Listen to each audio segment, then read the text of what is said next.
can make a start. Yes. That ought to do the affair. I flung out of his hut. He lived all alone in a clay hut with a sort of veranda, muttering to myself my opinion of him. He was a chattering idiot. Afterwards I took it back when it was borne in upon me startlingly with what extreme nicety he had estimated the time requisite for the affair. I went to work the next day, turning, so to speak, my back on that station. In that way only it seemed to me I could keep my hold on the redeeming facts of life. Still, one must look about sometimes, and then I saw this station, these men strolling aimlessly about in the sunshine of the yard. I asked myself sometimes what it all meant. They wandered here and there with their absurd long staves in their hands, like a lot of faithless pilgrims bewitched inside a rotten fence. The word ivory rang in the air, was whispered, was sighed. You would think they were praying to it. A taint of imbecile rapacity blew through it all, like a whiff from some corpse. By Jove! I've never seen anything so unreal in my life. And outside, the silent wilderness surrounding this cleared speck on the earth struck me as something great and invincible, like evil or truth, waiting patiently for the passing away of this fantastic invasion. Oh, these months! Well, never mind. Various things happened. One evening a grass shed full of calico, cotton prints, beads, and I don't know what else, burst into a blaze so suddenly that you would have thought the earth had opened to let an avenging fire consume all that trash. I was smoking my pipe quietly by my dismantled steamer, and saw them all cutting capers in the light, with their arms lifted high, when the stout man with mustaches came tearing down to the river, a tin pail in his hand, assured me that everybody was behaving splendidly, dipped about a quart of water and tore back again. I noticed there was a hole in the bottom of his pail. I strolled up. There was no hurry. You see, the thing had gone off like a box of matches. It had been hopeless from the very first. The flame had leaped high, driven everybody back, lighted up everything, and collapsed. The shed was already a heap of embers glowing fiercely. A nigger was being beaten nearby. They said he had caused the fire in some way, be that as it may, he was screeching most horribly. I saw him, later, for several days, sitting in a bit of shade looking very sick and trying to recover himself. Afterwards he arose and went out, and the wilderness without a sound took him into its bosom again. As I approached the glow from the dark I found myself at the back of two men, talking. I heard the name of Kurtz pronounced, then the words, "Take advantage of this unfortunate accident." One of the men was the manager.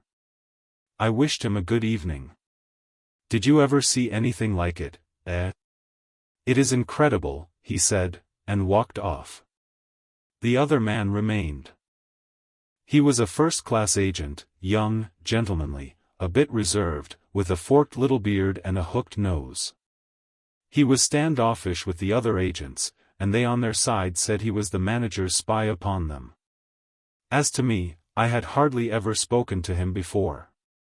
We got into talk, and by we strolled away from the hissing ruins. Then he asked me to his room, which was in the main building of the station. He struck a match, and I perceived that this young aristocrat had not only a silver-mounted dressing case but also a whole candle all to himself. Just at that time the manager was the only man supposed to have any right to candles.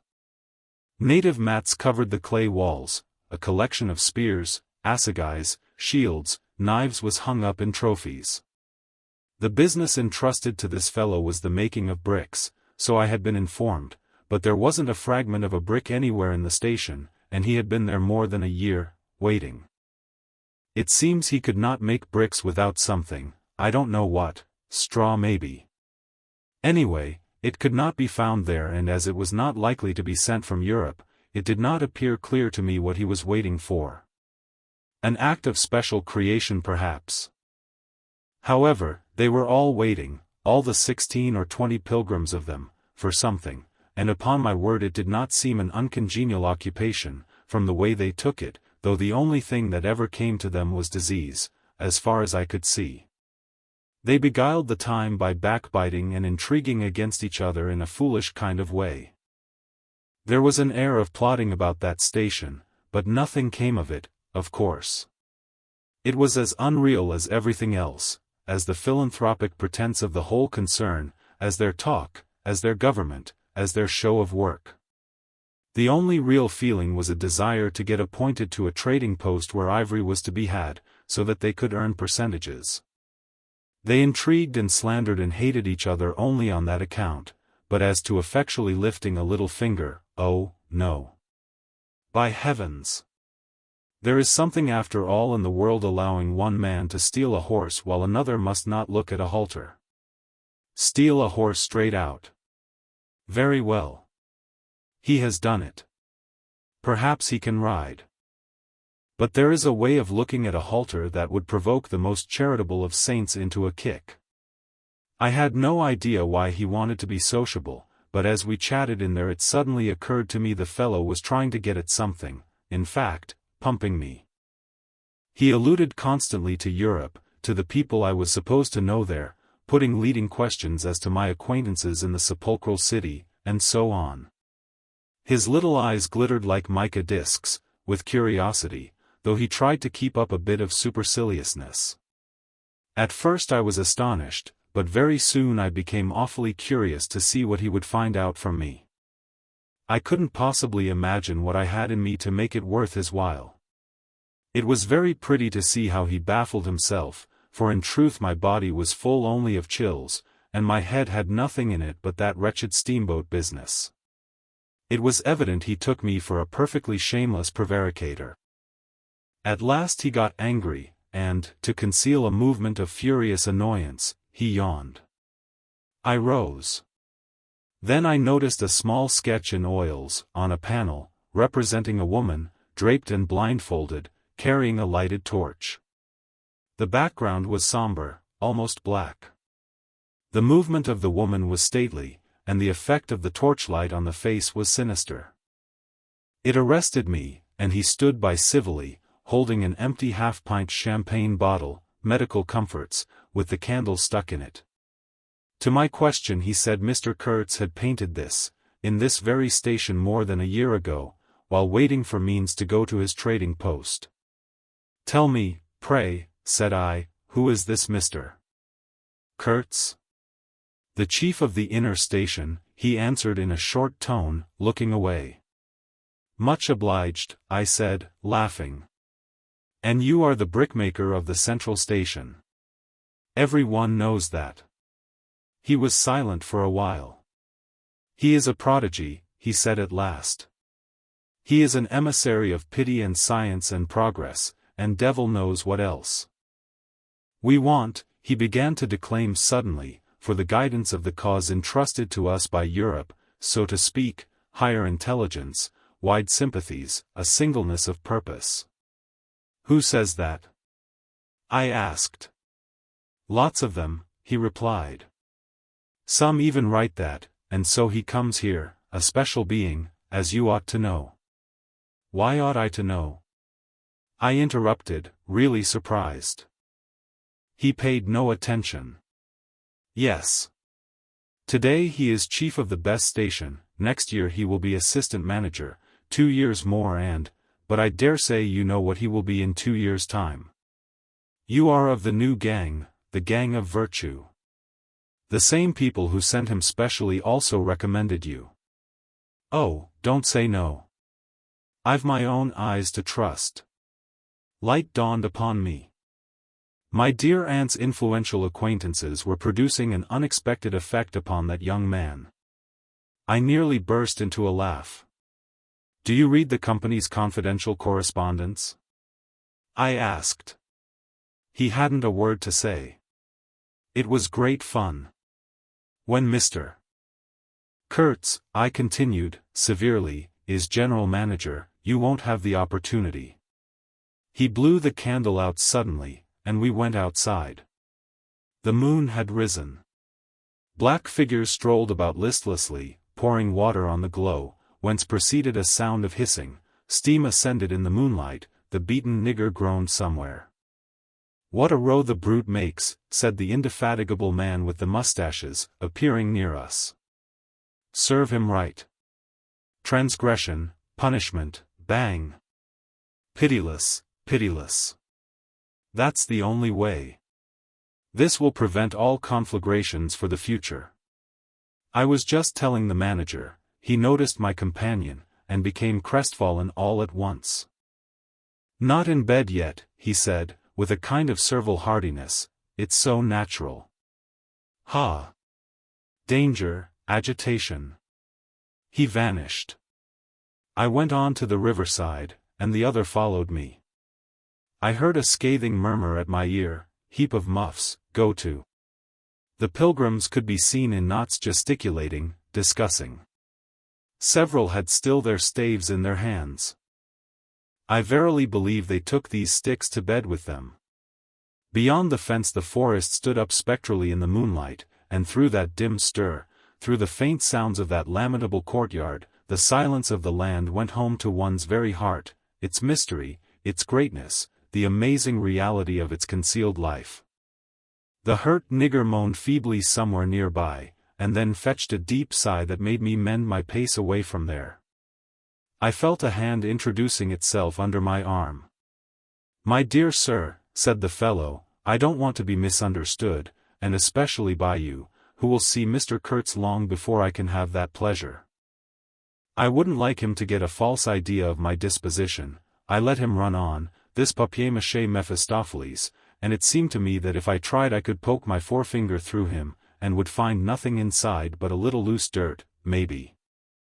He, don't you see, had been planning to be assistant manager by and by under the present man, and I could see that the coming of that Kurtz had upset them both not a little.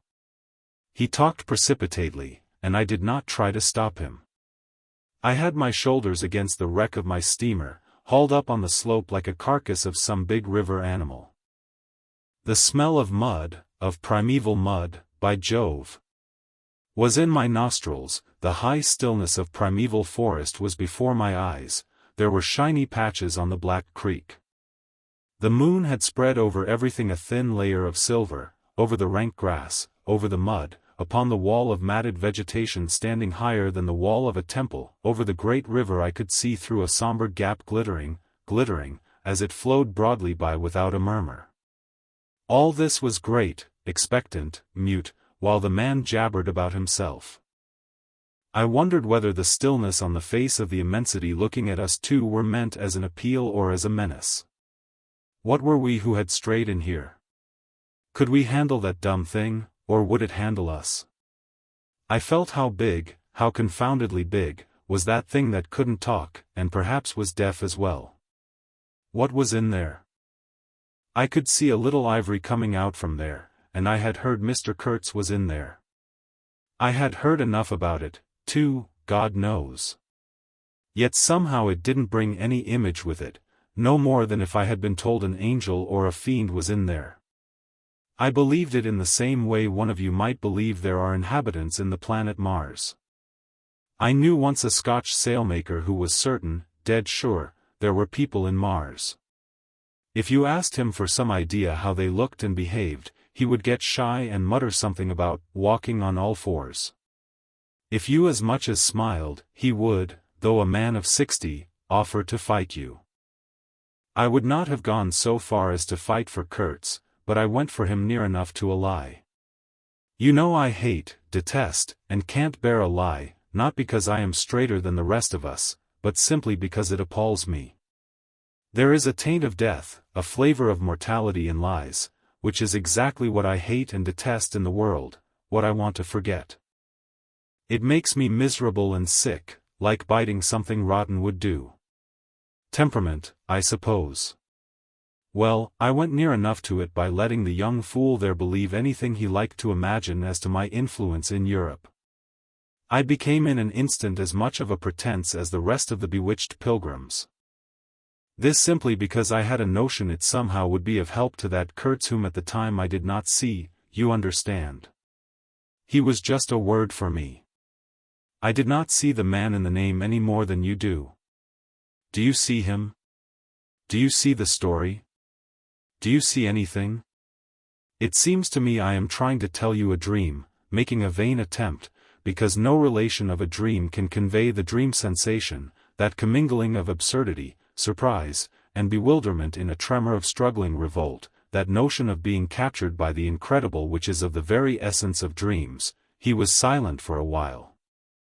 No, it is impossible to convey the life sensation of any given epoch of one's existence, that which makes its truth, its meaning, its subtle and penetrating essence. It is impossible.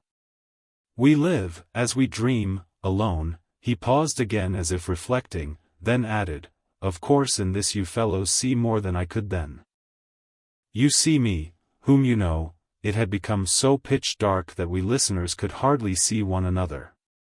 For a long time already he, sitting apart, had been no more to us than a voice. There was not a word from anybody. The others might have been asleep, but I was awake. I listened on the watch for the sentence, for the word, that would give me the clue to the faint uneasiness inspired by this narrative that seemed to shape itself without human lips in the heavy night air of the river. Yes, I let him run on, Marlowe began again, and think what he pleased about the powers that were behind me. I did. And there was nothing behind me. There was nothing but that wretched, old, mangled steamboat I was leaning against, while he talked fluently about the necessity for every man to get on. And when one comes out here, you conceive, it is not to gaze at the moon. Mr. Kurtz was a universal genius, but even a genius would find it easier to work with adequate tools, intelligent men. He did not make bricks. Why, there was a physical impossibility in the way, as I was well aware, and if he did secretarial work for the manager, it was because no sensible man rejects wantonly the confidence of his superiors. Did I see it? I saw it. What more did I want? What I really wanted was rivets, by heaven. Rivets. To get on with the work, to stop the hole. Rivets I wanted. There were cases of them down at the coast, cases, piled up, burst, split. You kicked a loose rivet at every second step in that station yard on the hillside. Rivets had rolled into the grove of death. You could fill your pockets with rivets for the trouble of stooping down, and there wasn't one rivet to be found where it was wanted. We had plates that would do, but nothing to fasten them with. And every week the messenger, a long Negro, letter bag on shoulder and staff in hand, left our station for the coast. And several times a week a coast caravan came in with trade goods, ghastly glazed calico that made you shudder only to look at it, glass beads value about a penny a quart, confounded spotted cotton handkerchiefs. And no rivets. 3 carriers could have brought all that was wanted to set that steamboat afloat. He was becoming confidential now, but I fancy my unresponsive attitude must have exasperated him at last, for he judged it necessary to inform me he feared neither God nor devil, let alone any mere man. I said I could see that very well, but what I wanted was a certain quantity of rivets, and rivets were what really Mr. Kurtz wanted, if he had only known it. Now letters went to the coast every week. My dear sir, he cried, I write from dictation. I demanded rivets. There was a way, for an intelligent man. He changed his manner, became very cold, and suddenly began to talk about a hippopotamus, wondered whether sleeping on board the steamer. I stuck to my salvage night and day, I wasn't disturbed. There was an old hippo that had the bad habit of getting out on the bank and roaming at night over the station grounds. The pilgrims used to turn out in a body and empty every rifle they could lay hands on at him. Some even had sat up nights for him. All this energy was wasted, though. That animal has a charmed life, he said, but you can say this only of brutes in this country. No man, you apprehend me, no man here bears a charmed life. He stood there for a moment in the moonlight with his delicate hooked nose set a little askew, and his mica eyes glittering without a wink, then, with a curt good night, he strode off. I could see he was disturbed and considerably puzzled, which made me feel more hopeful than I had been for days. It was a great comfort to turn from that chap to my influential friend, the battered, twisted, ruined, tin-pot steamboat. I clambered on board. She rang under my feet like an empty Huntley and Palmer biscuit tin kicked along a gutter. She was nothing so solid in make, and rather less pretty in shape, but I had expended enough hard work on her to make me love her. No influential friend would have served me better. She had given me a chance to come out a bit, to find out what I could do. No, I don't like work. I had rather laze about and think of all the fine things that can be done. I don't like work, no man does, but I like what is in the work, the chance to find yourself. Your own reality, for yourself, not for others, what no other man can ever know. They can only see the mere show, and never can tell what it really means. I was not surprised to see somebody sitting aft, on the deck, with his legs dangling over the mud. You see, I rather chummed with the few mechanics there were in that station, whom the other pilgrims naturally despised, on account of their imperfect manners, I suppose. This was the foreman, a boiler-maker by trade, a good worker. He was a lank, bony, yellow-faced man, with big intense eyes. His aspect was worried, and his head was as bald as the palm of my hand, but his hair in falling seemed to have stuck to his chin, and had prospered in the new locality, for his beard hung down to his waist. He was a widower with 6 young children. He had left them in charge of a sister of his to come out there, and the passion of his life was pigeon flying. He was an enthusiast and a connoisseur. He would rave about pigeons. After work hours he used sometimes to come over from his hut for a talk about his children and his pigeons. At work, when he had to crawl in the mud under the bottom of the steamboat, he would tie up that beard of his in a kind of white serviette he brought for the purpose. It had loops to go over his ears.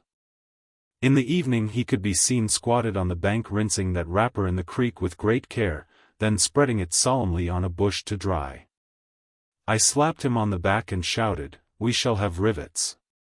He scrambled to his feet exclaiming, "No. Rivets," as though he couldn't believe his ears. Then in a low voice, I don't know why we behaved like lunatics.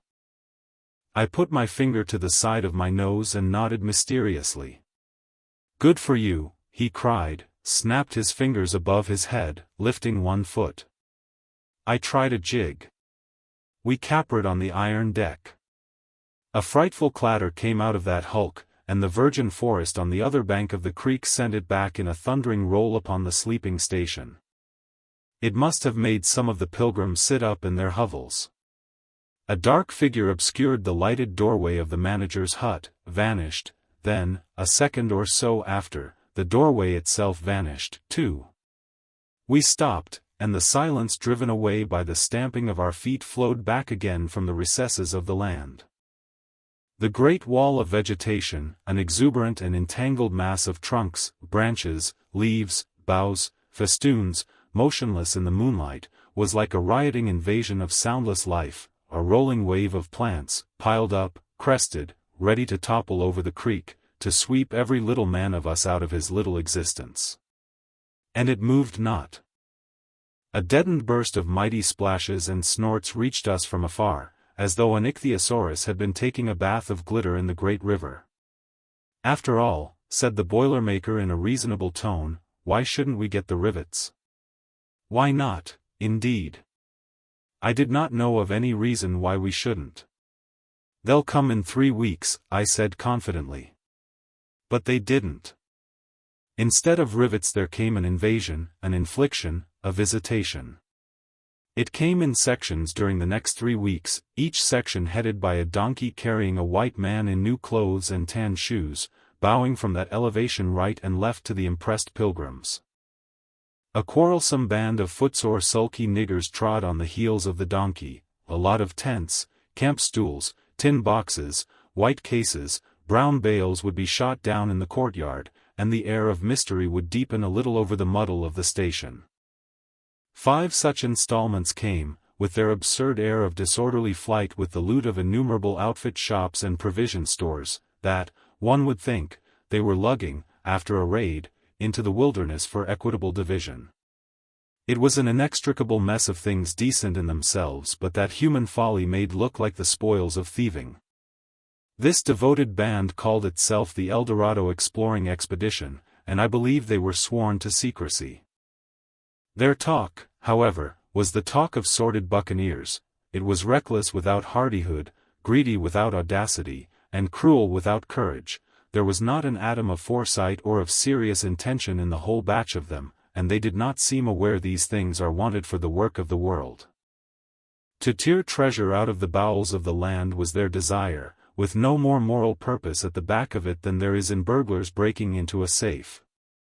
Who paid the expenses of the noble enterprise I don't know, but the uncle of our manager was leader of that lot. In exterior he resembled a butcher in a poor neighborhood, and his eyes had a look of sleepy cunning.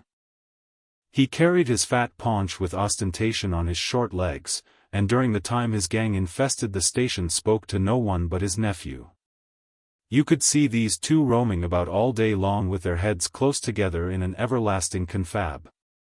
I had given up worrying myself about the rivets.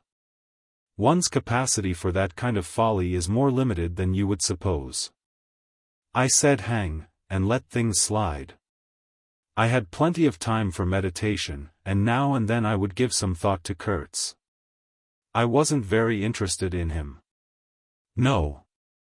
Still, I was curious to see whether this man, who had come out equipped with moral ideas of some sort, would climb to the top after all and how he would set about his work when there. One evening as I was lying flat on the deck of my steamboat, I heard voices approaching, and there were the nephew and the uncle strolling along the bank. I laid my head on my arm again, and had nearly lost myself in a doze, when somebody said in my ear, as it were, I am as harmless as a little child, but I don't like to be dictated to. Am I the manager, or am I not? I was ordered to send him there. It's incredible. I became aware that the two were standing on the shore alongside the forepart of the steamboat, just below my head. I did not move, it did not occur to me to move, I was sleepy. It is unpleasant, grunted the uncle. He has asked the administration to be sent there, said the other, with the idea of showing what he could do, and I was instructed accordingly. Look at the influence that man must have. Is it not frightful? They both agreed it was frightful, then made several bizarre remarks, make rain and fine weather, one man, the counsel, by the nose, bits of absurd sentences that got the better of my drowsiness, so that I had pretty near the whole of my wits about me when the uncle said, the climate may do away with this difficulty for you. Is he alone there? Yes, answered the manager. He sent his assistant down the river with a note to me in these terms, clear this poor devil out of the country, and don't bother sending more of that sort. I had rather be alone than have the kind of men you can dispose of with me. It was more than a year ago. Can you imagine such impudence? Anything since then? Asked the other hoarsely. Ivory, jerked the nephew, lots of it, prime sort, lots, most annoying, from him. And with that? Questioned the heavy rumble. Invoice, was the reply fired out, so to speak. Then silence. They had been talking about Kurtz. I was broad awake by this time, but, lying perfectly at ease, remained still, having no inducement to change my position. How did that ivory come all this way? Growled the elder man, who seemed very vexed. The other explained that it had come with a fleet of canoes in charge of an English half-caste clerk Kurtz had with him, that Kurtz had apparently intended to return himself, the station being by that time bare of goods and stores, but after coming 300 miles, had suddenly decided to go back, which he started to do alone in a small dugout with 4 paddlers, leaving the half-caste to continue down the river with the ivory.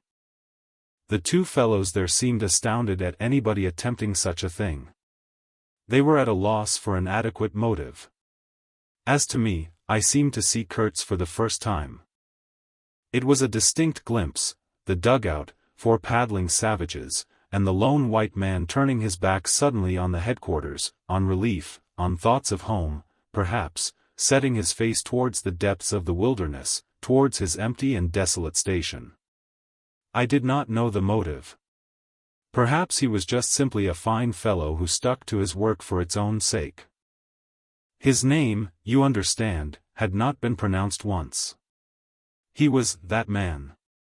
The half-caste, who, as far as I could see, had conducted a difficult trip with great prudence and pluck, was invariably alluded to as that scoundrel. The scoundrel had reported that the man had been very ill, had recovered imperfectly. The two below me moved away then a few paces, and strolled back and forth at some little distance. I heard, military post, doctor, 200 miles, quite alone now, unavoidable delays, 9 months, no news, strange rumors.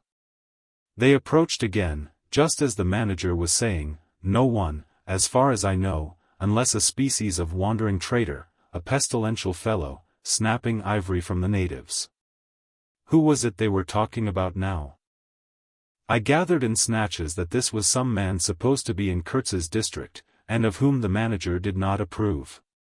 We will not be free from unfair competition till one of these fellows is hanged for an example, he said. Certainly, grunted the other, get him hanged. Why not?